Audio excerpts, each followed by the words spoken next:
Hey everyone, Ronan here. In today's video I'm going to be doing two things. One is answering a question about Starlink, which is can you use a mesh system with Starlink?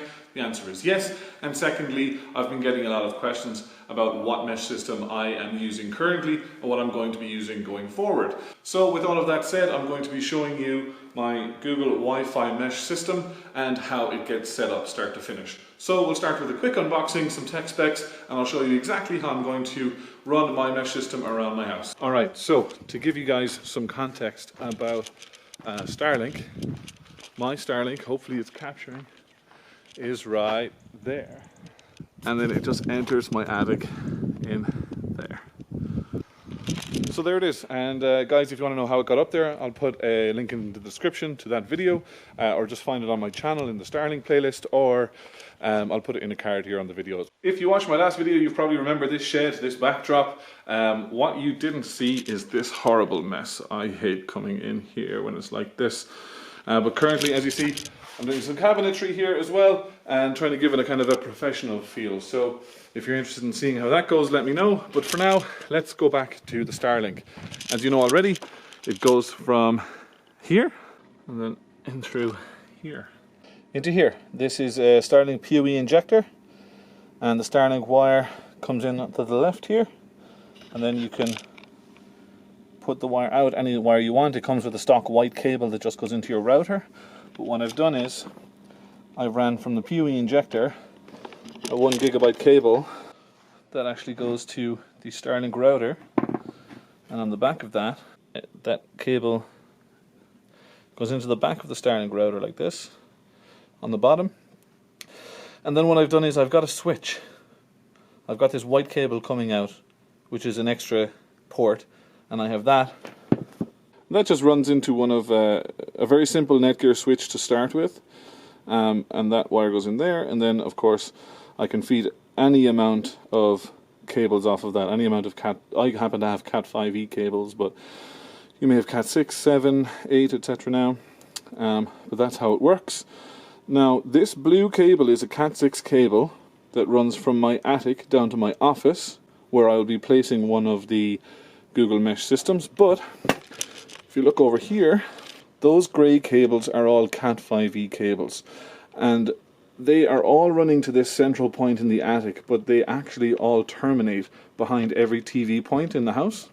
So anywhere I have a TV point, I have a Cat 5e cable behind it, and that is just ready and waiting for one of these mesh routers. So behind any TV point I can have one. So that's about 4 downstairs and about 3 upstairs. Now obviously in a lot of houses you don't need that many, but this house is all concrete walls upstairs, downstairs, concrete floors upstairs. The Wi-Fi doesn't travel great, so I do want to actually put a number of mesh routers around the house.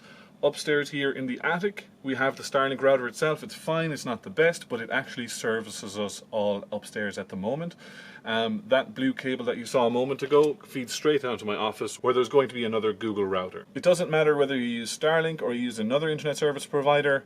Get that internet as far as the router that they supply, and from there then you can easily run cables, if you haven't ran them already, to different points in the house and connect those routers elsewhere to make your mesh system. So yeah, for now I'm just using one of these tiny little switches, but once I have all those cables set up over there, I'm going to mount a switch box to the wood there for the roof, to that 2x4. I'm going to create a little box, and then I'll have a full switch box where the internet feeds in the same way as it is here, but instead of that little switch box, I'll have like one of those glass cabinet types, and that will run to every single TV point in the house, so I can turn off and on the supply as I see fit. Now guys, as I said, that blue cable, that Cat 6 that comes from that switch or PoE injector upstairs, comes to my office. So let's go downstairs quickly. Whoops. Okay. Here's my office. It's incredibly dirty, so I'm not going to show you, but I will. This is the end of that Cat cable, and that comes out here, out of the office wall. So there you go. So this is going to go into the back of the Google router. Alright, so here is the Google box of routers. Alright guys, so Google packaging, always very nice. The front, the side, the back, and the other side, just general details and spec. But to open, here we go. We see 3 of the same Google Mesh routers in the box. Nice sleek design, straight lines, little embellishment of the Google logo, and you can see all the wires at the back. A quick start manual, and then just the plugs for electricity. Obviously here in Ireland we just have a 3-prong plug, so not sure how it might look in Europe or the USA. And then they do give you 1 Ethernet cable in the whole packet, which is a bit strange. I tore the whole thing apart just to double check, but yeah, you just get 1. So guys, just one other important thing to note with these is that you may be going online and looking for the Google router and Mesh router. They do have a newer design. It's more kind of round. It does the exact same thing as this. In fact, I kind of prefer these for 2 reasons. One, it kind of suits the kind of style of our house, kind of clean lines and straight lines. The other reason is, of course, the price. Especially the 3-pack is very good value and a lot cheaper than the newer design. And to be honest, it does the exact same thing.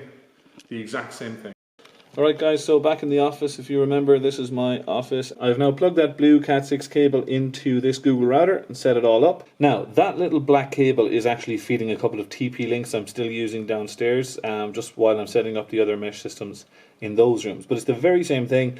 I have ran cables all from one central location where my original router is, on a switch all the way down to the other points where those wires are to create the mesh system. Now, I do also have a little mini switch in this room as well, very similar to the attic, and that's just plugged straight into my PC, PlayStation, that kind of stuff. You don't need to have that, but you can put switches in different places if you need, just to automatically get more cable feed around the place.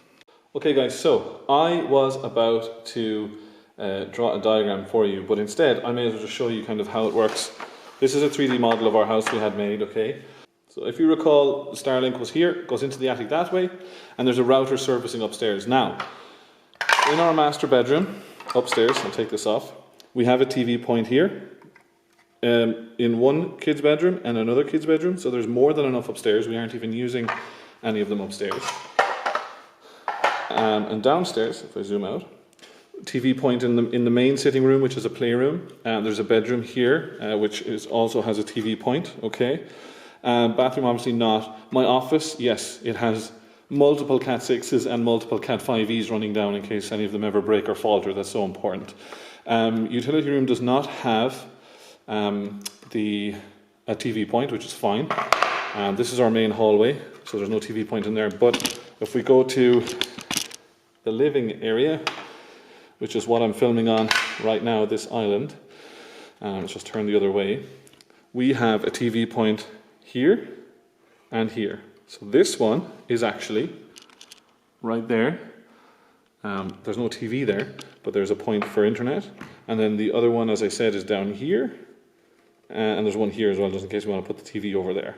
And that one is actually right there. So guys, I hope that explains it. I was going to draw a diagram, but I thought the 3D model is there, why not use it?